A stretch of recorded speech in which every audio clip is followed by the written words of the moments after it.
Là, ce matin, à la primature d'un cadre de concertation de haut niveau, État, secteur privé, pour la facilitation de l'approvisionnement du pays en intrants agricoles et en produits de première nécessité. La rencontre était présidée par le Premier ministre, par intérim, colonel Abdoulaye Maïga. Reportage Mamadou Fane.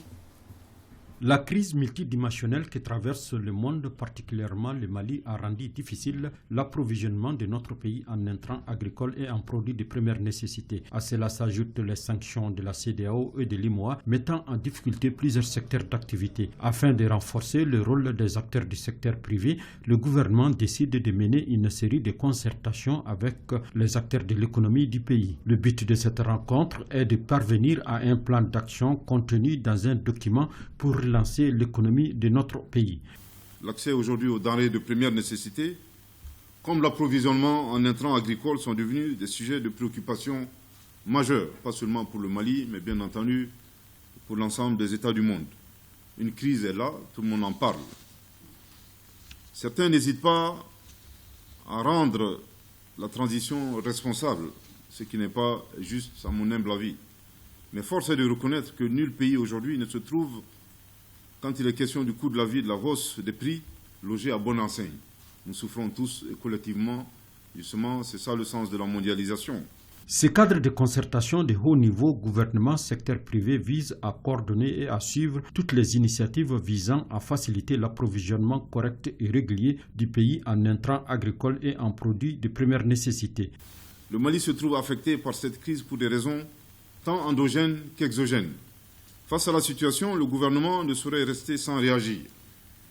Fidèle à sa mission de créer les conditions du bien-être des populations, il a créé une commission interministérielle en lui assignant un triple objectif, sur instruction très claire de son Excellence le colonel Assimi Goïta, président de la transition, chef de l'État. Lutter contre la hausse des prix, faciliter l'approvisionnement en produits de première nécessité, assurer l'approvisionnement du pays en intrants agricoles. Pour plus d'efficacité, la Commission a choisi de vous associer à ces travaux. Et grâce à votre résistance, grâce à votre intelligence, les objectifs politiques qui étaient recherchés par ces embargos n'ont pas pu être réalisés. Les représentants du secteur privé ont salué cette initiative du gouvernement. Cependant, ils n'ont pas manqué de souligner quelques préoccupations. Le sujet, il est beaucoup plus global et il va au-delà effectivement de la problématique de l'approvisionnement du pays. Nous avons besoin surtout de relancer l'économie du pays. Et relancer l'économie du pays va toucher beaucoup de sujets qui vont aller au-delà de la question de l'approvisionnement du pays en produits et en denrées de première nécessité. C'est le sujet central sur lequel nous souhaiterons travailler avec l'État aujourd'hui. Les défis des banques maliennes aujourd'hui, c'est en fait tout ce qui est commerce avec les banques occidentales. Il faut qu'on puisse travailler rapidement sur ces éléments-là pour pouvoir continuer à approvisionner le marché malien.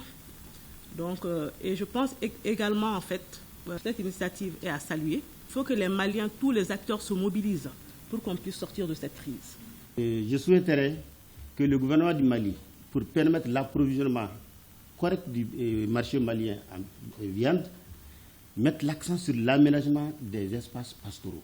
En Côte d'Ivoire jusqu'en Sierra Leone et au Libéria, le bétail malien est en train de circuler alors que nous avons de l'espace et nous avons besoin vraiment de rentabiliser cet élevage-là. Le Premier ministre a dit prendre bonne note des préoccupations de ses interlocuteurs, des préoccupations qui seront consignées dans le document soumis à leur appréciation avant sa validation la semaine prochaine.